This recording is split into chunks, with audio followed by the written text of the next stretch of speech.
सी जिंदगी में कुछ नई कल्पनाओं को जगह मिले, जीते हुए किसी हकीकत में तुम ख्वाबों का दामन मत छोड़ना।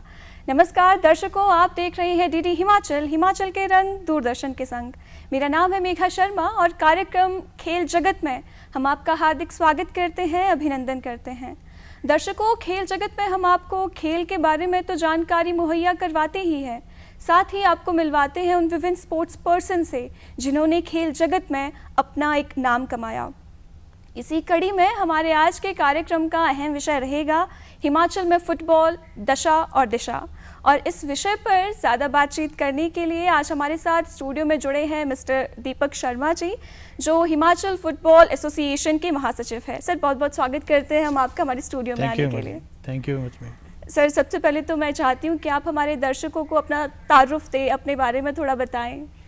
मेरा नाम दीपक शर्मा है और मैं ज़िला सिरमौर के नाहन से बिलोंग करता हूँ और एट प्रेजेंट मैं हिमाचल प्रदेश फुटबॉल संघ के महासचिव के पद पे मैं काम कर रहा हूँ। उससे पहले मैं एक एज ए फुटबॉल कोच मैंने शिक्षा विभाग के अंदर जो अपनी सेवाएं दी हैं और इसकी शुरुआत जो है हमने 96 से मैंने सरकारी नौकरी जो है वो ज्वाइन की थी जी। और तब से लेके अब मैं सेवानिवृत्त हो गया हूँ। तो गवर्नमेंट सीनियर सेकेंडरी स्कूल खट से मैंने जो है वो मेरी रिटायरमेंट हुई थी पिछले साल ही। 1988-89 के अंदर मैंने डिप्लोमा किया NIS का जी। और इसी तरह जो है मैं कोच के रूप में 9 साल मैंने नाहन में एवियन स्कूल के अंदर जो एज ए फुटबॉल कोच वहाँ पे सेवाएं दी है अपनी। बहुत खूब। सर, ये तो थी आपके बारे में हमारे दर्शकों ने जाना, पर अगला सवाल ये रहेगा मेरा आपसे कि आज हम फुटबॉल के बारे में बात कर रहे हैं, तो आप हमारे दर्शकों को फुटबॉल से जुड़े कुछ खास नियम बताएं, इस गेम के बारे में थोड़ा बताएं। मेरे ख्याल जो फुटबॉल है वो पूरे विश्व के अंदर नंबर 1 के पोजीशन के ऊपर है। हम क्रिकेट की बात करते हैं लेकिन सबसे बड़ी बात है कि फ़ुटबॉल जो है विश्व भर में खेली जाती है। और सबसे अद्भुत बात इसके अंदर कि हम अपनी ज़िंदगी के अंदर सारे काम जो अपने हाथ से करते हैं जी। और ये एक चीज़ ऐसी है जो आपको पैर से करनी पड़ती है और आपको फ्रिक्शन ऑफ सेकंड के अंदर जो है इसमें डिसीजन लेना पड़ता है। कहते हैं कि खिलाड़ी जो है वो पढ़ने में लिखने में इतना ज़्यादा इंटेलिजेंट नहीं होता है, लेकिन मैं ये समझता हूँ कि जो खिलाड़ी है वो बहुत ज़्यादा इंटेलिजेंट होता है। वो फ्रिक्शन ऑफ सेकंड के अंदर डिसाइड करता है कि मैंने किस पोजीशन के ऊपर बॉल देने का। फुटबॉल एक बहुत इंटरेस्टिंग गेम है और आज के टाइम के अंदर आप ये कह सकते हैं कि ये क्रिकेट के अंदर आपको पैसा चाहिए लेकिन ये एक गरीब बच्चा भी खेलता है। एक आप कपड़े के बॉल से भी जो है वो फुटबॉल खेल सकते हैं, गली मोहल्ले में भी खेल सकते हैं जी। तो फुटबॉल जो है एक बड़ा रोचक, जिसमें 11 खिलाड़ी खेलते हैं और आप देखेंगे इसके अंदर स्ट्रेंथ, इंडोरेंस, स्पीड, हर एक चीज़ जो है वो ज़रूरी है। और फुटबॉल के अंदर अब आप ये भी कह सकते हैं कि फ़ुटबॉल जो एक जीविका का साधन भी बन गया है। जी।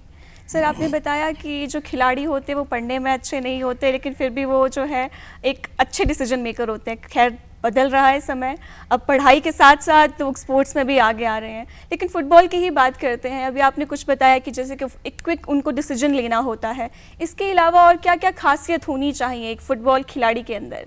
सबसे पहले तो फुटबॉल प्लेयर जो है उसके अंदर मैं ये समझता हूँ कि तो काम करने की क्षमता, वो कितनी अपनी जो है अपने आप को मेहनत उसके अंदर कर सकता है। दूसरी बात यह है कि वो इंटेलिजेंट होना भी ज़रूरी है। हम ये नहीं कह सकते कि फ़ुटबॉल जो है वो एक नालायक आदमी खेल सकता है क्योंकि फ़ुटबॉल कोई सी भी गेम आप लगा लो जी। उसके अंदर उसका इंटेलिजेंट होना बहुत ज़रूरी है, क्योंकि जो इंटेलिजेंट नहीं होगा उसको ये एकदम निर्णय नहीं ले सकेगा कि मैंने बॉल किस पोजीशन में देना है। तो मैं ये समझता हूँ कि फ़ुटबॉल खिलाड़ी जो है वो इंटेलिजेंट भी होना चाहिए और उसके लिए शिक्षा भी बहुत ज़रूरी है कि वो समय चलेगा कि यदि आपके पास शिक्षा नहीं है तब भी आपका काम चल जाएगा। लेकिन मैं समझता हूँ यदि आप फुटबॉल खेलते हैं या कोई सा भी खेल खेलते हैं तो आपको जो है शिक्षा के अंदर भी जो है अच्छा होना ज़रूरी है। जी। दीपक जी, मैं अगर आपकी बात करूँ तो आपके जीवन में फ़ुटबॉल किस तरह से आया, किस तरह से शुरुआत हुई इस गेम की, आपने कब शुरू किया था खेलना? मैं ये जानता हूँ कि फ़ुटबॉल आप ये कह सकते हैं कि नाहन के तो खून के अंदर फुटबॉल है। यदि मैं अपने ज़िले की बात करता हूँ तो नाहन में आप कभी चले जाएं तो आप छोटे से बच्चे को भी फुटबॉल खिलाएंगे तो वो फुटबॉल जानता है। अरे वाह। और इसलिए वहाँ पे छोटे छोटे टूर्नामेंट होते हैं, उनको देख के जो है आदमी वैसे ही काफ़ी होता है। क्लब्स के छोटे क्लब के टूर्नामेंट होते हैं तो नाहन के अंदर तो फुटबॉल अब मैं ये कह सकता हूँ कि ब्लड के अंदर रहेगा, और वही ब्लड मेरे अंदर चलता है, तो नेचुरली फुटबॉल तो अपने आप होगा। जी सर, जब आपने फ़ुटबॉल खेलना शुरू किया था उस टाइम क्या दशा थी फ़ुटबॉल की, यानी कि लोगों का किस तरह का थॉट प्रोसेस था इस गेम को लेके? क्योंकि क्रिकेट हम देखते हैं काफ़ी समय से ही अभी तक बहुत ज़्यादा पॉपुलर है, पर जब आपने फ़ुटबॉल खेलना शुरू किया था तो उस टाइम किस तरह की दशा थी? मैं ये मान सकता हूँ कि जिस टाइम मैंने फुटबॉल शुरू किया खेलना, तब आप सुविधाएं जो थी वो उतनी नहीं होती थी। सुविधाओं से हम कह सकते हैं कि गरीब परिवार के बच्चे होते थे, उनको शूज़ नहीं होता था खेलने के लिए। आपको पता है इसमें स्पेशल एक शूज़ होता है जिसको हम स्टड बोलते हैं। तो आज के टाइम के अंदर तो स्टड बना बनाया आता है, उसके अंदर प्लास्टिक का लगा होता है, तो वो कोई, उस टाइम लेदर की उसके अंदर नीचे होती थी, जिसको बड़ा फिर वो कील लगनी, उसको ठोकना, फिर तैयार करना, मतलब कि काफ़ी मुसीबतें जो समय पे खिलाड़ी को। लेकिन मैं कहता हूँ कि फुटबॉल उस टाइम पे भी बहुत अच्छा था। और सबसे अच्छी बात थी तब ये टीवी और ये चीज़ नहीं होती थी, तो लेकिन ग्राउंड के अंदर जो है देखने वाले दर्शक ज़्यादा होते थे और रुचि ज़्यादा थी प्लेयर में। और प्लेयर उस समय में जो हमारे टाइम के अंदर थे वो मेहनत करने में पीछे नहीं रहते थे। सिर्फ ये था कि उस टाइम सुविधाओं का अभाव जरूर होता था, एक ही बॉल होगा उसी में खेलना पड़ता था। आज सुविधाएं जो है बहुत ज़्यादा उपलब्ध हैं। जी सर, जैसे आपने भी बताया कि एक स्पेशल शूज़ होता है जब एक स्पोर्ट्स खेला जाता है, इसके अलावा और क्या क्या टेक्निकलिटीज़ रहती है इस गेम की? उसके लिए आपको शूज़ का होना जरूरी है, शिन गार्ड हो गए आपका, शिन बाकी स्टॉकिंग हो गई, टी शर्ट, शॉर्ट्स, ये सब चीज़ें इसके अंदर जरूरी है। जी। तो बाकी स्पोर्ट्स की फील्ड के अंदर इक्विपमेंट होते हैं ट्रेनिंग के लिए, वो डिफरेंट होते हैं, वो उस टाइम पे नहीं होते थे।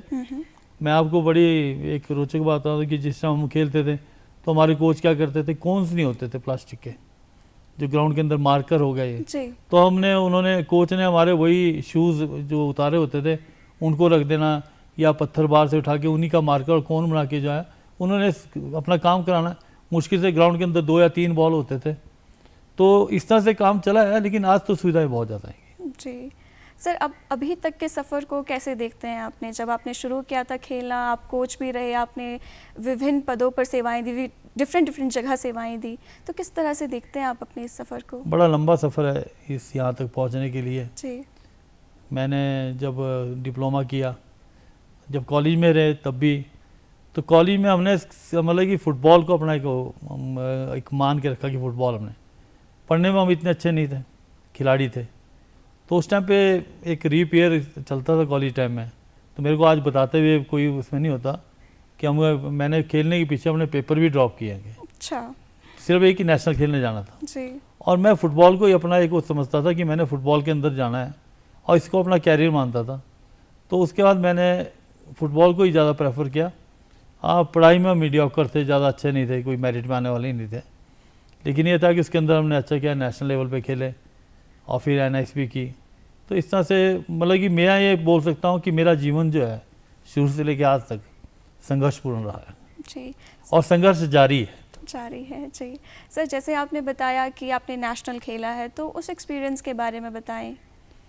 उस समय पे पूरे जब हम खेलते थे तो पूरे साल के अंदर जो है एक ही राज्य स्तरीय फुटबॉल प्रतियोगिता होती थी, उसी में से टीम का चयन होता था, कोई कोचिंग कैंप्स नहीं लगते थे जी। तो डायरेक्ट ही हमारे को नेशनल खेलने ही जाना पड़ता था। वो मूलभूत सुविधाएं जो खिलाड़ी को मिलनी चाहिए वो नहीं होती थी, लेकिन ये जरूर था कि खिलाड़ी के अंदर एक जज्बा होता था कि हमने खेलना है। तो इसलिए जो है उस टाइम पे भी आप ये कह सकते हैं कि प्रदर्शन काफ़ी अच्छा होता था। जो मेरे से पहले पदाधिकारी जिन्होंने काम किया है, मैं ये नहीं बोलता कि उन्होंने काम नहीं किया, उन्होंने भी अपने टाइम पे उतना ही काम किया, क्योंकि उस टाइम पे जैसे उनके पास सुविधाएं थी उस हिसाब से उन्होंने काम किया। फिर जब मैं आया तो मैंने अपने विज़न को चेंज किया, उस हिसाब से मैंने आगे चलाया। तो ये इसी तरह से चलता है। तो मैं समझता हूँ कि तब में और अब में आप ये मान के चलो कि इतने ज़्यादा टूर्नामेंट्स हैं कि प्लेयर को पता नहीं लगता कि हमने कब खेलें कब रेस्ट करें, इस तरह से चलता है। जी दीपक जी, जैसे आपने अभी बताया कि आपको पहले से ही काफ़ी ज़्यादा रुझान था इस स्पोर्ट्स के प्रति, आपने कहा कि आप अपने एग्ज़ाम्स भी छोड़ दिया करते थे, तो ये आप में जज्बा था या किसी ने आपको मोटिवेट किया, इंस्पायर किया इस गेम को खेलने के लिए? मैं आपको बताता हूँ कि मेरे जो फादर हैं वो पुलिस डिपार्टमेंट में थे जी। आज इस दुनिया के अंदर नहीं है। वो भी फुटबॉल के खिलाड़ी थे, तो उन्होंने फुटबॉल से ही उन्होंने पुलिस में भी फुटबॉल खेला, वैसे ही बहुत नेशनल खेले, मेरे मामा जी जो थे वो भी फुटबॉल के खिलाड़ी, बहुत अच्छे गोलकीपर रहे, रवि, स्वर्गीय रवि जी। तो मेरे फादर जो मेरे लिए सबसे बड़ी जो मोटिवेशन थी, क्योंकि मेरे फादर, मैं आपको बताता हूँ कि जब मैं स्कूल में पढ़ता था तो उन्होंने कभी मेरे को सूरज नहीं देखने दिया। सवेरे उठ के पहले मेरे मुंह पे से रजाई उठा देते थे कि तूने जाना खेलने के लिए। तो वो एक स्पोर्ट जो थी ना, वो बहुत अच्छी थी। जो मैं समझता हूँ कि आज के टाइम के जैसे कंप्यूटर है, मोबाइल है, उसमें इतना व्यस्त हो गए बच्चे कि उनके पास टाइम ही नहीं होना। तो मेरे फादर खुद मेरे साथ जाना, उन्होंने मेरे को एक्सरसाइज करवानी, मसाज करनी। फिर इतना वो हेल्थ कॉन्शियस जरूर होते थे कि मेरे बच्चे जो आगे प्लेयर बने, उनका एक सपना था, तो मैंने पूरा करने की कोशिश की जी। उनका जो सपना था वो साकार हो गया है कहीं ना कहीं। अभी आप बात कर रहे थे कि जब आपने खेलना शुरू किया था उस टाइम उतना इंफ्रास्ट्रक्चर नहीं हुआ करता था, बहुत सी चीज़ें उस टाइम उपलब्ध नहीं थी।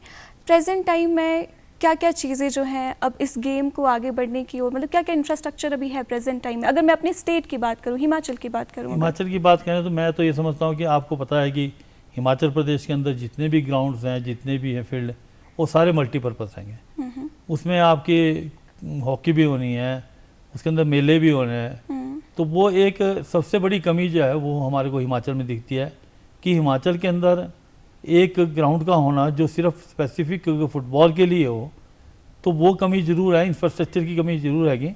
अब आप देखो कि नॉर्थ ईस्ट के अंदर जाके जो हमारी स्टेट से छोटी स्टेट है, लेकिन वहाँ यदि आप जाएंगे तो मैं समझता हूँ कि इतना काम कि करने वाले तो वही लोग हैं। तो वहाँ पे आपको ग्राउंड भी मिलेगा, हर सुविधा जो है वहाँ पे उपलब्ध है। तो क्यों नहीं हिमाचल प्रदेश हो सकता है? क्यों हम लोग जो हमारे पास अपना ग्राउंड नहीं हो सकता है, जबकि ग्राउंड हमारे पास उपलब्ध है। तो इस तरह से ये एक बहुत बड़ी जो बेसिक चीज़ जो सबसे बड़ी ज़रूरी है वो ग्राउंड का होना बड़ा ज़रूरी है। जी, यानी कि इंफ्रास्ट्रक्चर की कहीं ना कहीं अभी कमी है। तो अगर दीपक जी कोई फुटबॉलर बनना चाहता है तो उसको वो क्या क्या प्रोसीजर अपनाना पड़ेगा? कुछ एकेडमीज वगैरह है हमारे पास? एकेडमीज, फुटबॉल की एकेडमीज, हमारी कई एकेडमीज जो है हिमाचल फुटबॉल एसोसिएशन की चल रही है। उसके बाद सबसे बड़ी बात है कि हमारे पास शिक्षा विभाग का स्पोर्ट्स हॉस्टल जो रोडू के अंदर है, और यदि उसके अंदर थोड़ा सा और जो हमारे पास हॉस्टल हो जाते हैं तो स्टैंडर्ड और ज़्यादा जो है आप हो सकता है। 10 साल मैंने उस स्पोर्ट्स हॉस्टल के अंदर काम किया है एज ए कोच। उसके बाद हमारे पास साई फुटबॉल एकेडमी है, बड़ा अच्छा काम कर रही है। खड में खड फुटबॉल एकेडमी जिला ऊना के अंदर काम कर रही है, जिसके अंदर लड़कियां भी खेल रही है, लड़के भी खेल रहे हैं। तो इस प्रकार हमारे बनी खेत के अंदर, चंबा में, यहाँ सभी जगह जो हमारे सोलन के अंदर भी एकेडमी चल रही है। और इसके लिए डिस्ट्रिक्ट फुटबॉल एसोसिएशन बड़ा अच्छे से जो है काम कर रही है। और इस टाइम सबसे ज़्यादा जो आप ये मान के चलें कि जो साई फुटबॉल एकेडमी है वो कांगड़ा के अंदर बहुत अच्छा काम कर रही है।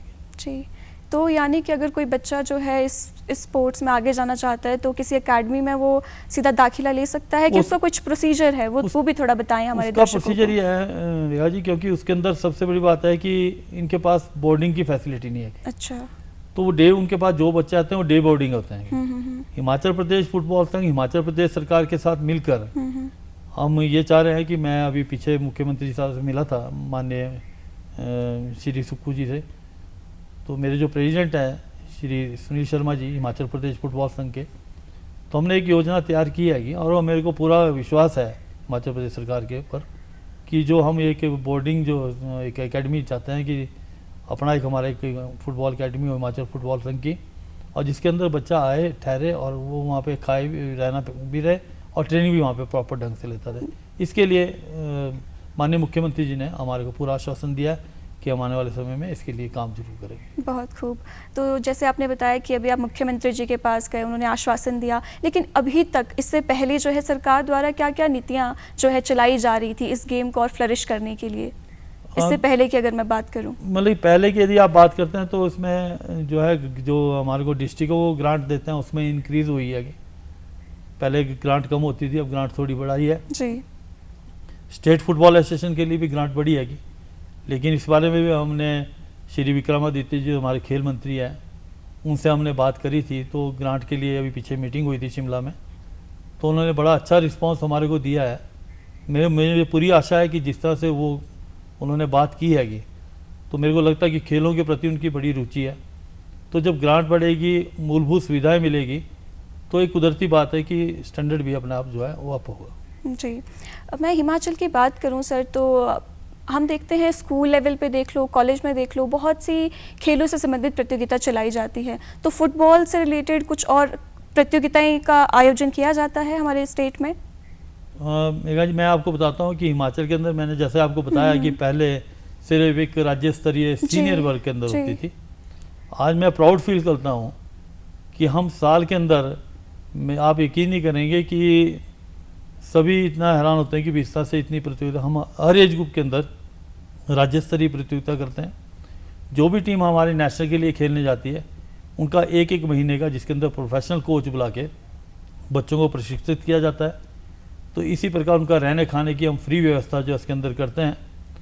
तो इस प्रकार मतलब कि हर एज ग्रुप के अंदर ग्रास रूट के अंदर हमारे बड़ा अच्छा काम हो रहा है। मैं आपको बता रहा हूँ कि डिस्ट्रिक्ट फुटबॉल एसोसिएशन चंबा, वहाँ पे इतना अच्छा ग्रास रूट पे काम हो रहा है। हमारे ऊना के अंदर हो रहा है, नाहन में काम कर रहे हैं, हर जिला के अंदर कुछ ना कुछ काम जो है वो हो रहा है। और मैं समझता हूँ जब हम ग्रास रूट के ऊपर काम करेंगे तो एक दिन जो है स्तर और ज़्यादा ऊंचा उठने की मेरे को पूरी संभावना है। और मैं विश्वास करता हूँ कि जिला फुटबॉल संघ और जितनी एकेडमीज हमारी है वो हम मिलके जो है फुटबॉल को उठाने के लिए पूरा काम करेंगे। जी, ये बहुत सुंदर प्रयास है। पर बात की जाए, अगर हमारे हिमाचल की बात की जाए, तो नेशनल लेवल पर किस तरह का प्रदर्शन रहा है फुटबॉल टीम का? अब मैं आपको ये बताऊँ कि पहले जैसे नेशनल के अंदर हम जाते थे, एक बार हिमाचल ने मेरे से पहले 2010 से पहले भी क्वालिफाई किया है। वी फील प्राउड कि उस टाइम क्वालिफाई हुए। और उसके बाद अभी तक हम वाले की क्वालिफाई नहीं हुई, लेकिन जो एक स्कोर का जो अंतराल होता था, अब जब हम जाते हैं तो नेशनल खेलने के लिए तो सब ये सोचते हैं कि हिमाचल कहीं है, तो उनका एक डर जो है वो बहुत बड़ी चीज़ है। और हिमाचल ने अपनी पहचान बनाई है फुटबॉल के अंदर।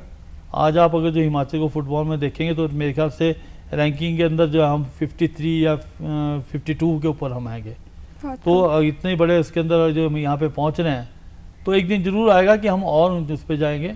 उसके लिए थोड़ा समय लगता है, हम प्रयासरत हैं और कर रहे हैं, और यही हमारा एक संघर्ष भी है। जी, दीपक जी, आज के समय में बात की जाए तो महिलाएं हर क्षेत्र में आगे बढ़ती जा रही है। खेलों की बात करें तो उसमें भी बहुत अच्छा उम्दा प्रदर्शन कर रही है महिलाएं। मैं अगर अपने स्टेट की बात करूं, हिमाचल की बात करूं, तो हिमाचल में क्या हमारी विमेन टीम है फुटबॉल की? भैया जी, इसमें मैं थोड़ा सा, मेरे को कहते हुए थोड़ा दुख भी होता है जी। और इस बात के लिए मैं स्वयं को, अपने आप को भी दोषी करूँगा, क्योंकि ये चीज़ जो है विमेन फुटबॉल के अंदर मैं बहुत वर्षों से इसके ऊपर प्रयास कर रहा हूँ। आप ये देखिएगा कि यदि हिमाचल में लड़कियों का फुटबॉल उठाना है तो एक सिर्फ अकेला दीपक शर्मा इसके लिए कुछ नहीं कर सकता। इसके लिए करने के लिए सबसे पहले जो है स्कूल के अंदर जो है विमेन फुटबॉल का होना ज़रूरी है। उसके बाद कॉलेज के अंदर विमेन फुटबॉल। आप यकीन नहीं करेंगे कि पूरे हिमाचल के अंदर सिर्फ एक मेरे पास ही लड़कियों को खेला जाता है। जब मैं 2016 में मैंने वहाँ पे ज्वाइन किया डिस्ट्रिक्ट ऊना में खड़ में, तो मैंने वहाँ पे लड़कियों की एकेडमी शुरू की। तो सबसे पहले तो मेरे को यही सबसे बड़ी दिक्कत थी कि उनको शॉर्ट्स के अंदर लाना। क्या आपको पता है कि वही पुराने जो विचार होते हैं वो कई चीज़ों में अड़चन बनती है। तो मेरे को हर जगह पे इस बात के लिए मेरे को संघर्ष करना पड़ा है। और आज भी मैं बताता हूँ कि हिमाचल की टीम जो है एक बार गोल्ड मेडल लेके आई है लड़कियों में जी। उसके एक बार ब्रॉन्ज आई है और 2 बार हमने सीनियर के अंदर क्वालिफाई किया। उससे क्या समस्या आ रही है कि जैसे हम कह सकते हैं कि आज तो हमारे पास फिर भी 16-17 लड़कियां हैं जो फुटबॉल खेल रही हैं, लेकिन आने वाले समय के अंदर यदि हमारे को सब जूनियर जूनियर के अंदर जाना पड़ता है तो उसके अंदर कोई भी जो है हमारे पास टीम नहीं है। और ये बड़ा दुर्भाग्यवश है, क्योंकि मैं ये समझता हूँ कि जब तक सभी जिला विभाग इसके अंदर काम नहीं करेंगे तब तक हिमाचल के अंदर जो है लड़कियों को फुटबॉल उठना बड़ा मुश्किल है। और इसके लिए मैं हर डिस्ट्रिक्ट को और सब जितने भी समाज सेवी संस्थाएं उनसे भी मैं यही चाहता हूँ कि इस नोबल कॉज के लिए आप मेरा साथ दें और आने वाले समय के अंदर हिमाचल के अंदर लड़कियों की एक ऐसा बाढ़ लाई जाए कि उसके अंदर हम अच्छा और परिणाम जो है इसमें ला सकते हैं। जी, अभी कुछ समय पहले मैंने आपसे वही सेम सवाल किया था। तो जैसे अभी आपने कहा कि स्कूल और कॉलेज में अभी फुटबॉल प्रतियोगिता नहीं की जाती है लड़कियों की? नहीं जी, तो अभी जो है लड़कियों के लिए स्पेशली कुछ प्रतियोगिता इस तरह की चलाई जा रही है स्टेट के अंदर की, ताकि लड़कियां भी इस गेम में आए? अब यार मैं बताता हूँ कि लड़कियों के लिए प्रतियोगिता करने के लिए दूसरी टीम तो चाहिए जी। आपने जैसे कहा 16-17 ही लड़कियां हैं मेरे पास, अभी 100 थी मेरे पास लड़कियां। अच्छा, 100 लड़कियों से करते करते ये समाज एक ऐसा हैगा जिसके अंदर आप लड़की को अगर जो आप किसी फील्ड में डालते हैं तो बहुत बहुत ज़्यादा संघर्ष हैगा। तो उसके बाद वो एक एक करते करते कम करते करते वो 20 रह गई। तो ये एक कमी आप ये बोल सकते हैं कि हमारी सोच में, हमारे विचारों में है, जिसकी वजह से ये सब कुछ हो जाता है। लेकिन वो जो भी खेल रही हैं वो बहुत अच्छे से खेल रही हैं। कि एक मिसाल है आपको मैं बताता हूँ कि हमारा जो मैच है कटरा के अंदर माननीय प्रधानमंत्री जी के सामने भी हुआ और बहुत जम्मू में सुंदर, हमने बहुत खूब। उनको हराया। और ये बहुत बड़ी अचीवमेंट है कि कटरा में हमारा माता वैष्णो देवी श्राइन बोर्ड है, उन्होंने एक प्रदर्शनीय मैच रखा जी और माननीय प्रधानमंत्री जी ने भी इसके लिए हमारे को बधाई दी थी कि एक आप अच्छा प्रयास कर रहे हैं। तो यहाँ तक हम पहुँचे हैं। तो इसमें मैं समझता हूँ कि जब तक स्कूल, कॉलेज और आपका ये जितने भी डिस्ट्रिक्ट्स हैं, ये जब तक लड़कियों पे ध्यान नहीं देंगे तो मेरे अकेले के करने से कुछ भी नहीं होने वाला है। जी मैं बात करूं अगर हमारी टीम की, तो वो राष्ट्रीय स्तर पर तो अच्छा कर रही है, लेकिन इंटरनेशनल लेवल पर अभी हमारी जो टीम है वो नहीं जा पाई है। उसके आप क्या क्या रीजंस देखते हैं?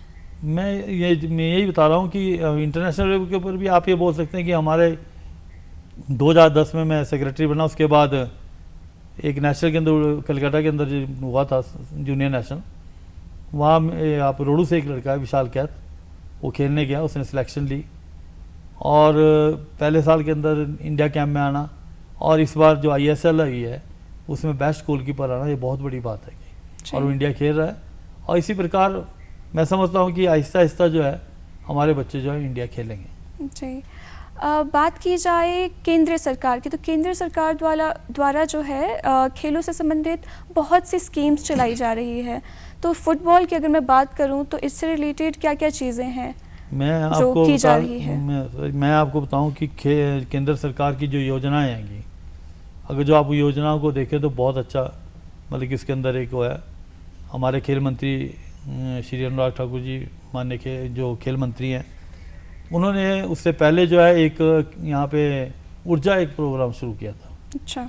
और ऊर्जा के अंदर मैं बताता हूँ कि ऊर्जा के अंदर हमने वीमेन फुटबॉल का भी किया है जो खड़ के अंदर ही हुई थी। तो जब ऊर्जा वो जो प्रोजेक्ट था उसको ऑर्गेनाइज करना था SSB ने और हिमाचल प्रदेश फुटबॉल संघ और SSB ने जो हमने मिलके जो है उसको किया ऊना में खड़ में। तो उसके अंदर अपना ये ग्रेट खली जितने भी थे श्री अजय ठाकुर जी, ये सब वहाँ पे आए और बड़ा मोटिवेट किया। और आप ये समझते बड़ी बात है कि उसके अंदर इतनी हमारे को खुशी हुई, जो केंद्र सरकार की योजना था जो खिलाड़ियों को मिला है, 2 टी-शर्ट्स, 2 शॉर्ट्स, 2 किटें मतलब लगी फुल, और उनको बैग, ट्रैक सूट, खाने के लिए बड़ी अच्छी व्यवस्था और ग्राउंड का बड़ा अच्छा मेंटेनेंस। तो ये मैं समझता हूँ कि बहुत अच्छी एक ऊर्जा जो एक बड़ी अच्छी